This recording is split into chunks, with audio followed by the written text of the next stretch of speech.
Assalamualaikum dan salam sejahtera. Kita jumpa lagi dalam tajuk Limit and Continuity. Subtopik Limit, Definition of Limits and Properties of Limits. Definition of limit.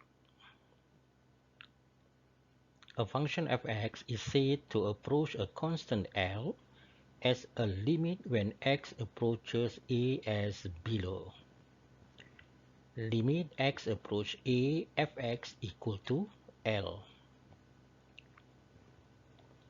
That's mean when x approach but x not equal to 0. Here that's mean when x approach a, but not x equal to a, what happened to y? So y equal to a. In this case, y equal to L.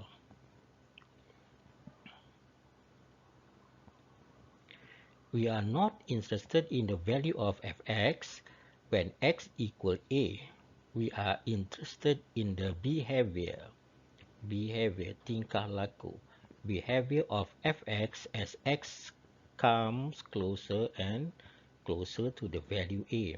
Maksud kat sini, kita tidak berminat nak mengkaji nilai fx pada x sama dengan a, tetapi kita berminat nak melihat tingkah laku fx apabila x dihampiri dengan nilai a sedikit demi sedikit. Maksud dekat sini, apabila x pergi ke a, apa jadi pada what happen to fx? Apa jadi pada y ya? Y pergi ke mana? So bila x pergi ke a, apa jadi pada y? Itu konsep limit ya.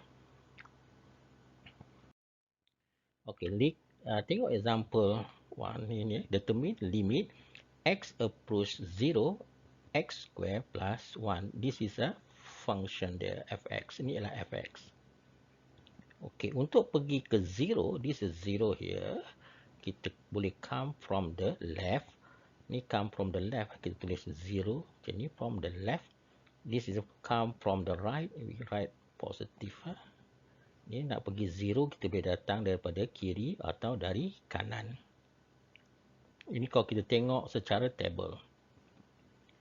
When x equal to negative 1, value y sama dengan 2. When x equal to negative 0.5, fx sama dengan 1.25. When x equal to negative 0.25, fx equal to 1.0625.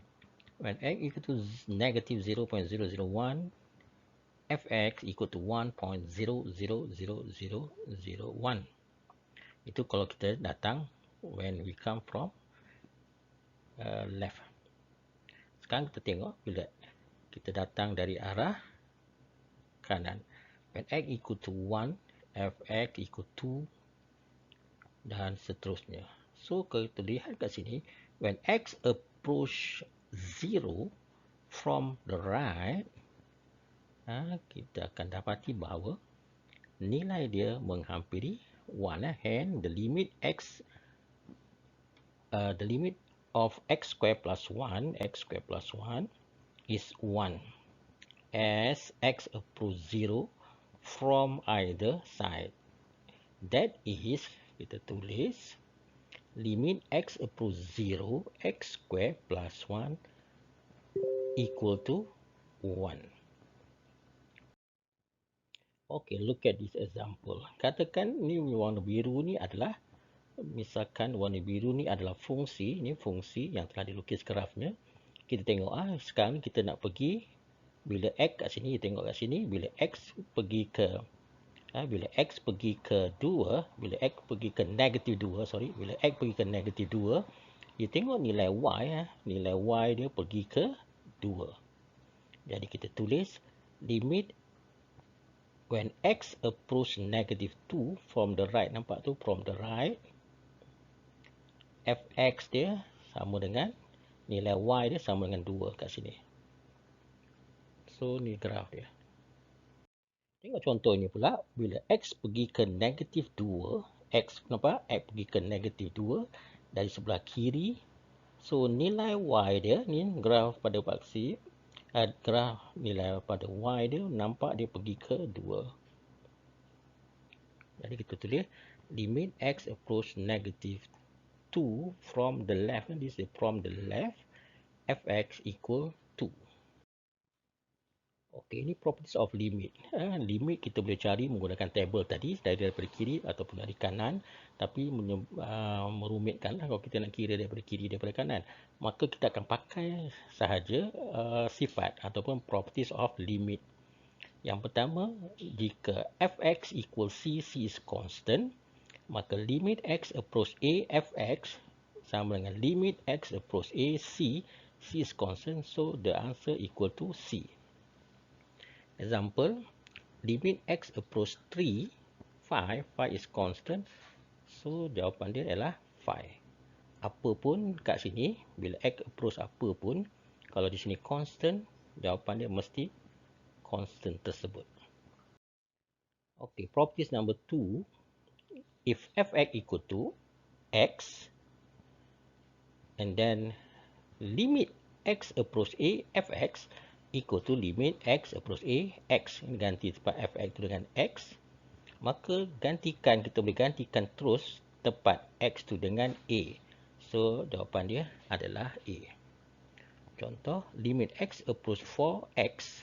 So, the answer equal to 4. Gantikan tempat x dengan 4. Properties number 3. Limit fx equal to x power of n. When n is a positive integer, then limit x approach a, x power of n equal to a, x ni sama dengan a power of n. For example, limit x approach 4, x power of 3. So, dalam kes ni, n dia sama dengan 3 lah. So, x dia, you ganti saya dengan 4. So, 4 power of 3, you get 64. Properties number 4, if limit x approach a, fx, and limit x approach a, gx exist, jika kedua-dua limit ni wujud, then limit x approach a, fx plus or minus gx, we can write as limit x approach a, fx plus or minus limit x approach a, gx. Example, limit x approach negative 1, x cubed minus 10 equal to, we can write limit x approach negative 1, x cubed minus limit x approach negative 1, 10. 10 is constant. So, kita substitute negative 1 here, we get what? Negative 1 power of 3 minus 10 because it's a constant. So, the answer is negative 11. Okay. Properties number 5. Limit x approach a, fx, and limit x approach a, gx exists. Then limit x approach a, fx time, ni time darab, gx equal to limit x approach a, fx time limit x approach a, gx. So, example, limit x approach 4, x squared time x plus 1, we can write as limit x approach 4, x squared time limit x approach 4, x plus 1. We just substitute 4 times 2 times 4 plus 1. The answer is 80. Property number 6. If c is constant, then limit x approach a, c times fx, we can write as c, this is c, times limit x approach a, fx. For example, limit x approach to 5, 5 is a constant, 5 x cubed, so we write 5 limit x approach to x power of 3, so the answer is 40. Okay, properties number 7.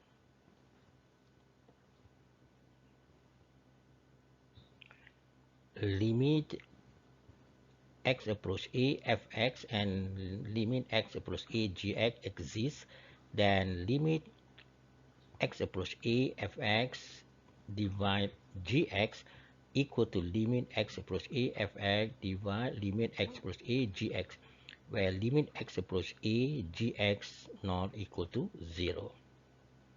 Example, limit x approach negative 5, x over x squared plus 10, we can write as limit x approach negative 5, x over limit x approach negative 5, x squared plus 10.